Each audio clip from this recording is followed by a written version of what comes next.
Get ready to discover the Lakers' new 7-foot giant, a bomb trade for Wendell Carter Jr. Who is this new player that is shaking up the basketball world? Stay tuned to uncover this exciting story and understand how this move could change everything. Don't miss out because we're going to reveal all the details and what it means for the future of the Lakers. It's time to dive into this journey and discover what's to come. And let's move on to today's news. But first, just check if you're already subscribed to the channel because the next videos will be a series of content that will help you stay informed about everything related to the Lakers. Hello everyone following the Lakers in Summer League. We're back with news. The team is starting its season with 3 years and has brought in some important reinforcements. One of them is now the team's greatest player by far, and probably one of the best defenders as well.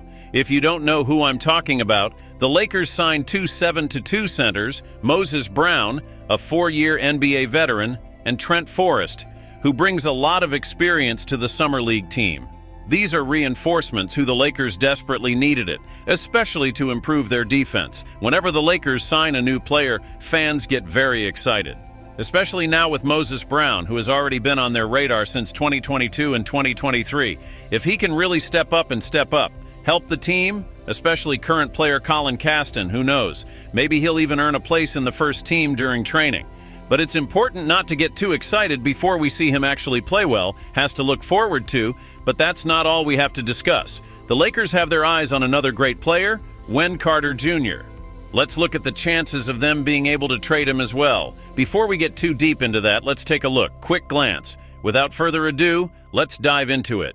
Let's start by talking about the new players the Lakers brought into Summer League. One of them is Trent Forrest. If you don't know him, he is a 4-year NBA player who last played for Atlanta. He is 6'4" tall and usually plays point guard, but can also play shooting guard depending on the team's needs. I think part of the reason the Lakers drafted him is because they were in dire need of a reliable point guard to the Summer League team. So far, they have relied on Sean and Tommy, who are combo guards, but neither has proven to be a consistent playmaker. Trent Forrest, meanwhile, brings much more experience to the table. In 151 NBA games and knows how to stand out in important moments. Additionally, he has averaged around 5.8 assists per 36 minutes, which is very good for a point guard who can also play in other positions. In my opinion, it is very likely that he will receive more playing time at point guard in the next game, as it appears that Jalen may not be ready to play. However, the problem is that he is no longer eligible for a two-way contract. This means that if the Lakers want to keep him, even if he plays well, they will have to make room on their current full 15-man roster. Another important addition is Moses Brown. Despite being just 24 years old, the same age as his current two-way contract, he is already entering his 5th year in the NBA. This means he can no longer sign two-way contracts. For those unfamiliar with the rules, only NBA players with 3 or fewer years of experience can sign these contracts, which limits the number of games they can play in the season to 50, in addition to being ineligible for the playoffs and having specific restrictions. Contracts are very useful for retaining young talent, something that would normally apply to a 24-year-old player like Moses Brown. However, in his case, who entered the NBA after leaving college his freshman year, that no longer applies.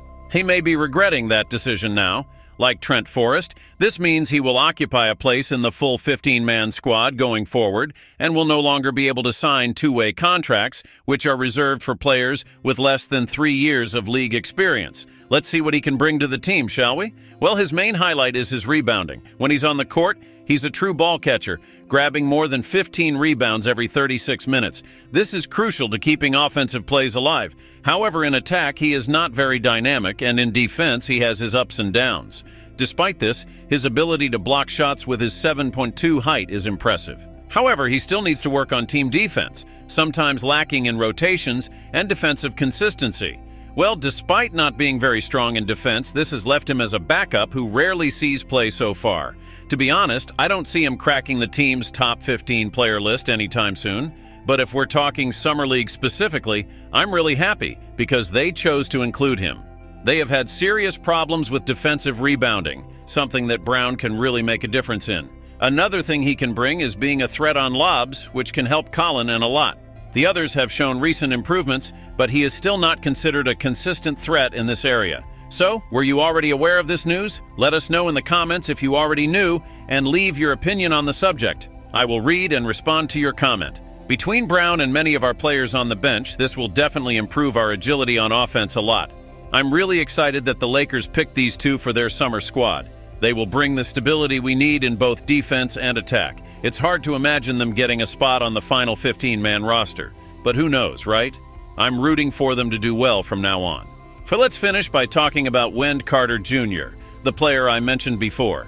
I mentioned he was a top trade target for the team earlier this week, so you can already tell that I'm a big fan of his too.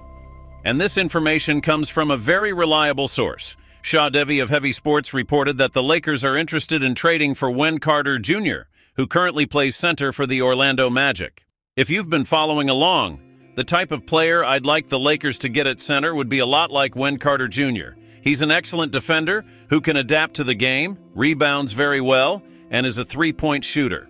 Reliable points. When you have Anthony Davis on the team, it's crucial to have a big who can also space the floor. Surprisingly, Carter made 37.4% of his threes last season, which is among the best among centers in the league. I think that would be amazing to improve our offense. Not only that, he would also be versatile enough to help on defense alongside Davis. We know Anthony Davis is good at defending the perimeter. But what would be ideal is to have another center next to him who is also strong in this, thus neither would be vulnerable against pick-and-roll plays. Wendell Carter Jr. is perfect in this regard because he doesn't just rely on tight area defense. For me, he would be the ideal center for the Lakers to acquire, someone who can collaborate very well with Anthony Davis on both defense and offense. This is something rare to find among NBA centers. It's kind of boring to think that LeBron would have to go back to guarding players on the wings. But I think it could be resolved if they brought another good wing defender to play alongside him. We're almost done, but before I realize that you Lakers fans haven't left a like on this video yet, this is very important so that YouTube can continue to share our content with you, and so we'll be helping you stay informed about the Lakers, so now leave a like on this video, it's free. With Anthony Davis and Wendell Carter Jr. back there, they are both really good at switching plays on defense. This would greatly help protect the team against opposing attacks, especially pick and rolls and quick transition plays. In my opinion, the only real problem with the idea of trading for Wendell Carter is that he has a tendency to get injured. He's only played more than 55 games in a season once, and he's going into his 7th year in the NBA. That's a big risk because you never know if he'll be able to stay healthy. And that could be even more risky when placing him alongside LeBron and Anthony Davis, who also have a history of injuries. So it is a risk that they would have to seriously consider before making any trades. You knew that the Orlando Magic might be interested in D'Angelo Russell, right? And the Lakers, on the other hand, are looking for a reliable big to play alongside Anthony Davis. So it looks like both teams have something the other needs. The Magic are lacking reliable point guards, while the Lakers need a solid big player. It's a trade that could be good for both sides. And that's not all. There's something else the Lakers need to think about here. Money. They're pretty tight on the salary cap, and if they want to sign a guy like Gary Trent Jr., they're going to need to make room on the payroll. If they trade D'Angelo Russell for Wendell Carter Jr., that would free up about $7 million. That would be enough to use a salary exception and help strengthen the team. I don't know if Orlando would accept it, but I would certainly offer a deal involving D'Angelo Russell.